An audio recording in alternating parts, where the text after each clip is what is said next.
everybody! I am coming to you from my oversized Hogwarts t-shirt to share baking day with you today, bread day particularly, and I just wanted to go through a little bit of what bread day looks like here. So a lot of people get very intimidated by bread, and that is to be expected because bread is intimidating. But what we mostly think about bread being intimidating is actually yeast. Yeast is very intimidating, and yeast is takes a lot of babying and a lot of I don't even know, just it's very finicky, we'll say that word. So what I'm doing today is I am making bread with no yeast bread, and it is quick and it is really easy, and I have this recipe is gonna walk you through how easy it can be, and most of the stuff you're gonna just have in your fridge already, and my one little secret ingredient will mean that you will have this in your fridge all the time because it makes it kind of foolproof. I will say, disclaimer, that today I am substituting an ingredient, so I don't know how it's going to turn out, but you are going to come along with me in my discovery of this substitute ingredient, okay? So this is my own recipe. I have my little handwritten recipe here. It is inspired from other recipes, but I have had to mix and match the things that really work for this bread. This is typically called a soda bread, and because you use baking soda in it instead of yeast. So yeasted breads are gonna be like your sandwich breads, your bagels, your stuff like that. You know, I said bagels just now, I'm not sure. But anyway, this is a soda bread. So that's the raising agent, not yeast. So what we're gonna do, this bakes from start to finish in about an hour. Again, big difference from yeasted bread, because yeasted bread, you have to put it together and then you have to let it rise, and then you have to let it rise again. And honestly, yeasted bread is about a 3-hour process in my house. So, so this bread gets put together in about an hour. So what we have here is I have my recipe that I will share with you, and I'm gonna name each ingredient and amount as I go.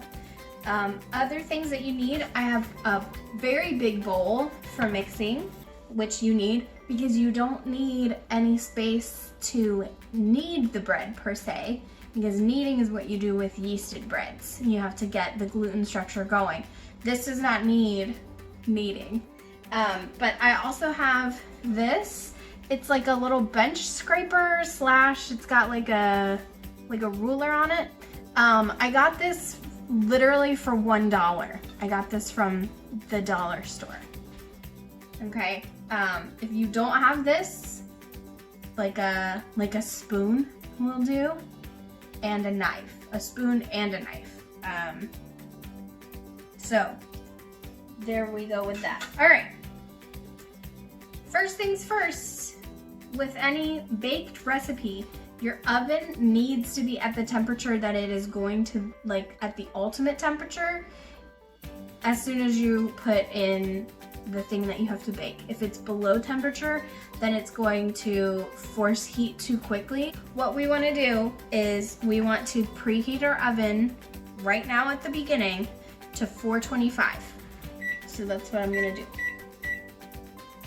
Okay. In about the time it takes for the oven to preheat to 425, which is a fairly high heat, we are gonna have this bread almost ready to go, pretty much. That's the goal, at least, okay? So, might take longer just because I'm having to walk everything through. All right, so we're going to get our dry ingredients together first. We need 2 cups of flour. The way that I do flour is I always fluff it a little bit first. Some people call this aeration, like aerating the flour. I don't know if there's any, I didn't know there was a technical term for it when I was doing it, but it makes it to be a more accurate measurement so that you get better results. So then all I do is just kind of push it around with my finger. I don't use anything like a knife or anything. I'm sure I could use that little scraper and scrape off the top. This always works for me every time. So fluff it around. That's one. Fluff it around. And then when you got enough in there, just kind of push it to the corners and then even it off with your finger. That's all that I do. If you're not willing to get a little floury when you're baking, then you might want to buy some bread from the store. Okay.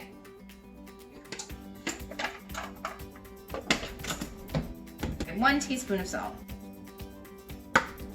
And this is Himalayan pink salt. It's what's in my pinch pot. So you can use any kind of salt that you want, I think.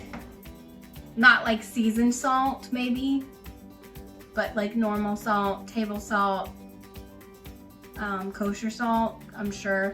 You might need to adjust the salt level for different kinds of salt because like kosher salt is like very flaky, or like sea salt can be very flaky. This is the sea salt and the Himalayan pink salt.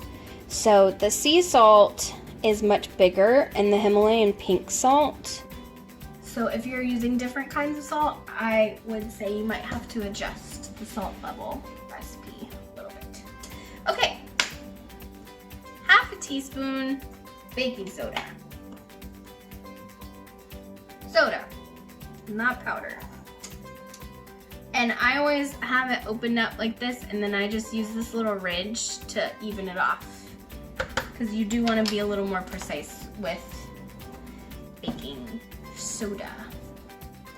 Alright, now my original recipe for this calls for 3/4 tablespoon of cream of tartar.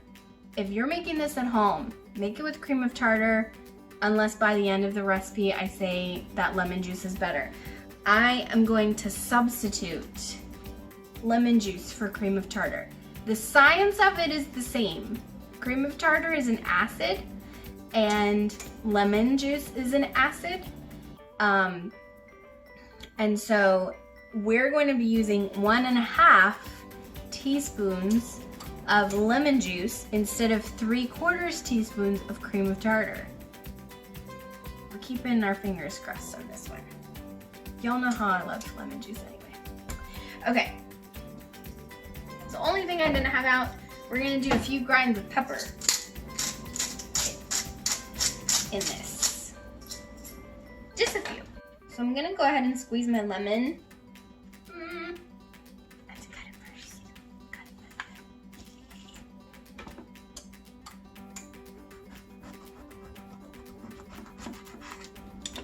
Whoa, this one has so many seeds in it. First I had like gigantic lemon, now I have like lemon full of seeds. Why can't I get a good lemon? Okay. Fun fact, you actually should put the lemon in upside down so that when you squeeze it, it turns inside out and then you get more juice that way.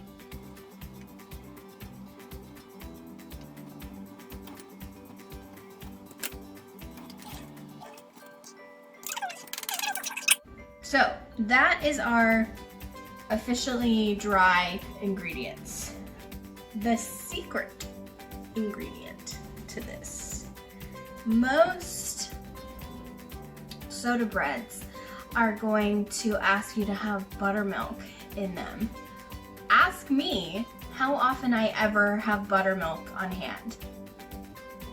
Never. I never have buttermilk, okay? Now I've seen recipes that suggest that you use, like we're gonna have some lemon juice as a substitute. A lot of recipes are gonna say, put some vinegar in some regular milk, or put some lemon juice in some regular milk, and it'll kind of curdle it, and that it thickens it up, and that's gonna be your substitute for buttermilk. I have not found that is a good substitute for buttermilk. That's just not what I have found. So the substitute for buttermilk, and I have a toddler, so the lid on this was gone a long time ago. But whole milk Greek yogurt. Greek yogurt, I think generally, but this is like really thick. And so Greek yogurt is an awesome substitute, at least in this recipe, for buttermilk. It provides that acidic kick.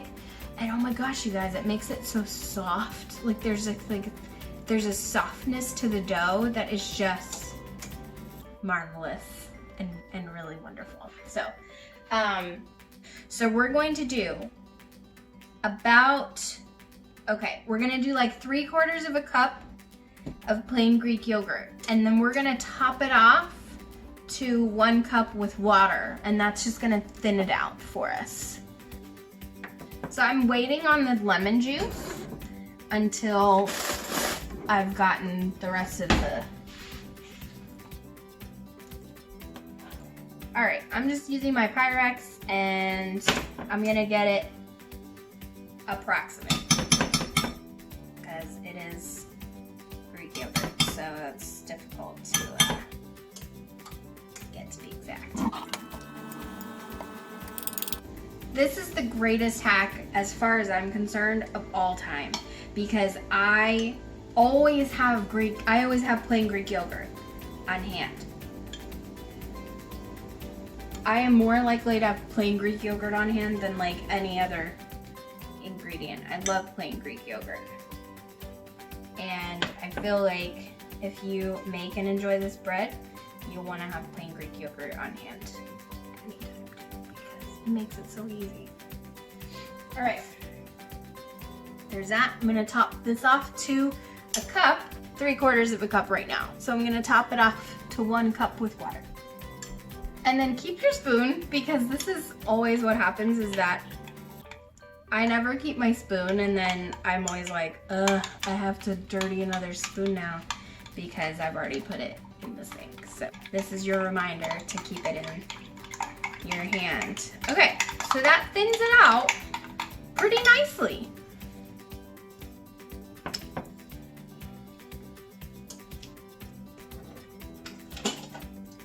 So this is inspired from a cheese and herb soda bread. I say inspired from because I saw the recipe and I immediately changed it and just made it my own. I never do that with recipes.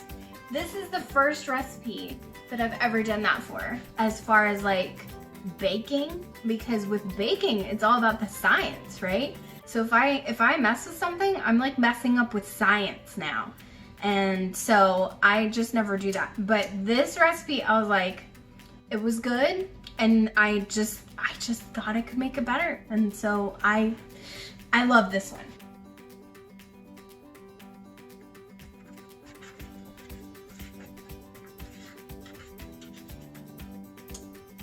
So this is 2. I'm gonna go ahead, we're just adding the rest of our ingredients at this point.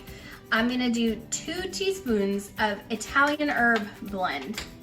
This I just get at Aldi. I find this to be really nice Italian herb blend, especially for this. It's not for everything, but for this bread, it's really lovely.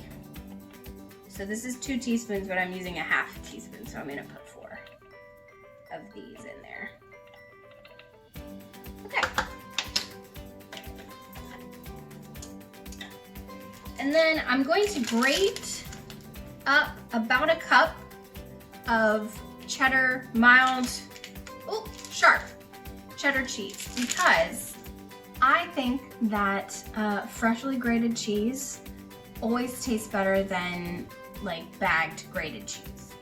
Maybe that is snobby, and I'm sorry.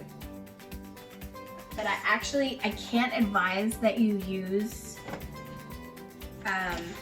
pre-grated cheese, because they actually coat that cheese so that it doesn't melt and stick together. They coat that cheese with like cornstarch. That's not bad for you, but it will affect certain recipes. When I make mac and cheese, I always use freshly grated cheese because otherwise it messes with the white sauce that I use. So I just buy the blocks of cheese.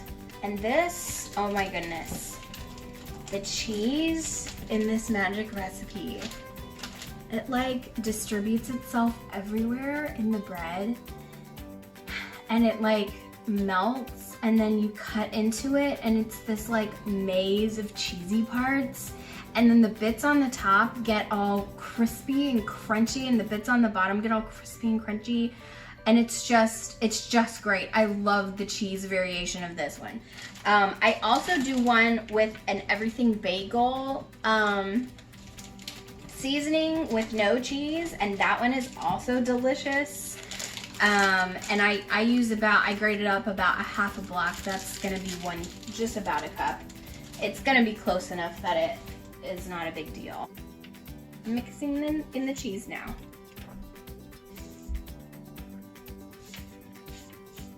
And like, if you added more cheese, it wouldn't be a tragedy.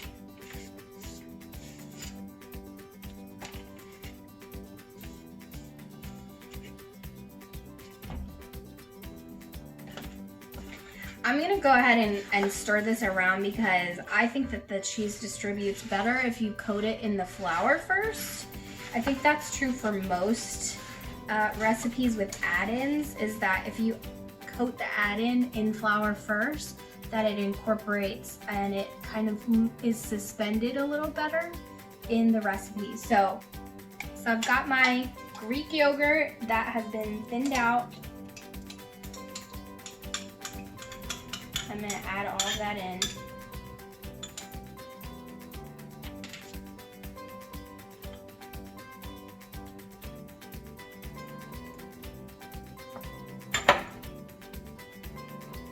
Now I've got my lemon juice. That is my substitute for cream of tartar. I'm gonna add that in too. And that's 1.5 teaspoons. I'm just gonna, there at the end, it was a little bit off. Okay, and 1 egg.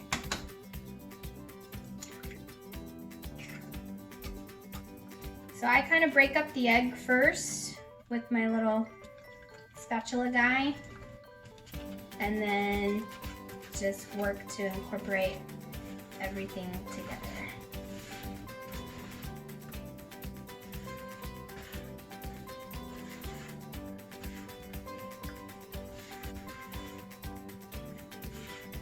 So I like to use a spatula because you can kind of smear everything around, and because the wet ingredients are so thick, you really want to make sure that everything gets incorporated in here.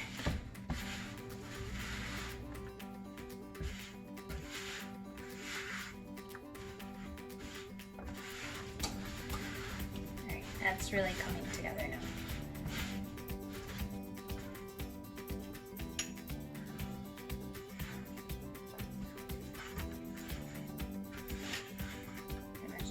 Hands in here and I'm almost just like trying to form a ball with the rest of it to just incorporate the rest of this flour and a little bit of cheese that's in the bottom, because you want it to not be too sticky. If it's too sticky, we need to add some more flour. But this looks like just the right consistency at this point. I'm actually really happy with that right now. There, okay? It's holding together as a ball. There's not a whole lot of batter on my hand that I had in, and there's not a whole lot in the bowl either. That looks good to me. Okay, now that's the second thing. The first thing is the Greek yogurt. Amazing hack. Number 2 is that don't like knead this up. Don't knead it. It does not need to be kneaded. That does not mean all bread does not need to be kneaded. That just means this bread does not need to be kneaded. How many times can I say need to be kneaded? We should have that counter in this one. Okay.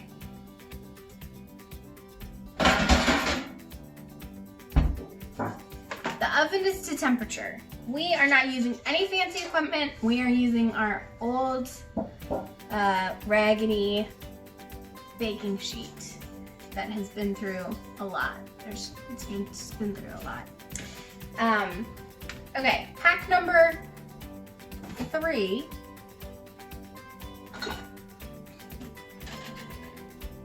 I'm going to share this recipe with you guys. This comes from Nancy, who is the winner of the Great British Baking Show on season 6, I believe. Not completely certain because it's season 1 on Netflix, if you watch it, but that's actually like season 6.